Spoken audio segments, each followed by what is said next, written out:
Berita selanjutnya, Tribuners Analatu Konsina luncurkan buku Arung Jeram Pernikahan, Ajak Akhiri Kekerasan Terhadap Perempuan. Anggota DPD RI asal Maluku Ana Ruswan Latukonsina meluncurkan buku Arung Jeram Pernikahan.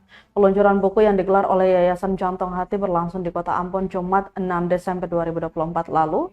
Acara ini sekaligus menjadi bagian dari kampanye 16 hari anti kekerasan terhadap perempuan yang digelar setiap tahunnya. Pada kesempatan itu, anggota DPD RI asal Maluku Ana Ruswan Latukonsina kembali menyuarakan keprihatinannya terhadap maraknya kasus kekerasan dalam rumah tangga atau KDRT di Maluku. Bu Ana, sapaan akrabnya, mengungkapkan bahwa angka perceraian di Indonesia, khususnya di Maluku, terus meningkat. Menurutnya, tingginya angka perceraian ini erat kaitannya dengan maraknya kasus KDRT. Berbagai faktor seperti judi online, miras, dan kekerasan fisik menjadi pemicu utama terjadinya konflik dalam rumah tangga.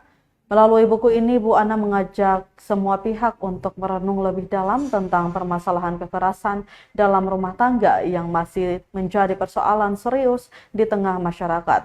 Dengan gaya bahasa yang sederhana namun menyentuh, dirinya berbagi kasih nyata para korban KDRT yang telah ia temui selama bertahun-tahun berkecimpung dalam dunia sosial. Dalam kesempatan yang sama, ia mengajak seluruh elemen masyarakat untuk berperan aktif dalam mencegah dan menangani kasus KDRT. Melalui buku Arung Jeram Pernikahan, Bu Ana berharap dapat menginspirasi lebih banyak perempuan untuk berani bersuara dan mencari bantuan ketika mengalami kekerasan.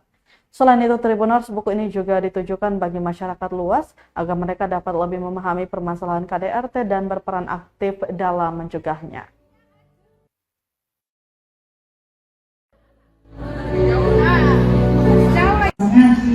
Ada Ibu Ida Mole, ada Pak Kabir dari Pemerintahan kepada Allah Subhanahu wa Ta'ala, Tuhan yang Maha Kuasa, atas pertemuan kita di siang hari ini, diizinkan bertemu dalam keadaan sehat walafiat dalam satu momen yang sangat penting, di mana setiap tahun.